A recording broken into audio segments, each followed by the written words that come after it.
Dr. Harry Ironside, die bekende predikant van Moody Church in Chicago, het hierdie verhaal vertel van Dr. Charles Berry, 'n baie bekende Britse predikant.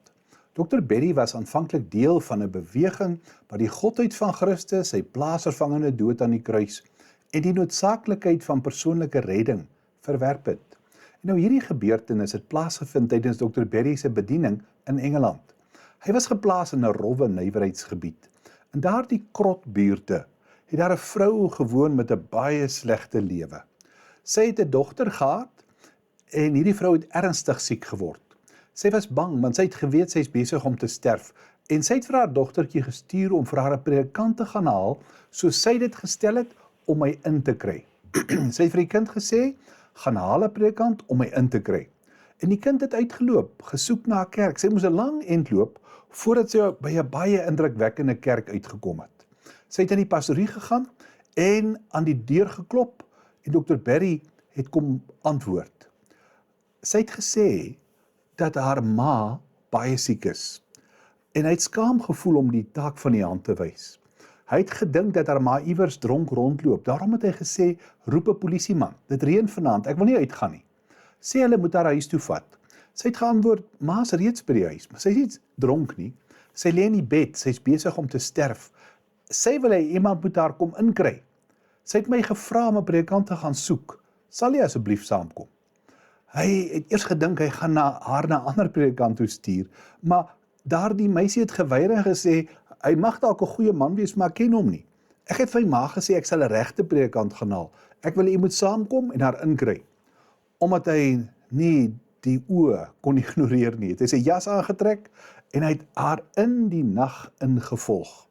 Hulle het verder geloop by 'n baie arm deel van daardie gemeenskap uitgekom. Hulle het met die krakende trappe opgeklim tot by die slaapkamer.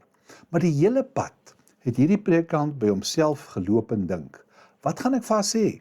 Ek kan nog nie vir haar sê wat ek nog die hele tyd preek nie, want hy het vir sy gemeente gesê dat hulle maar net moet aanhou lewe, soos hulle nou lewe.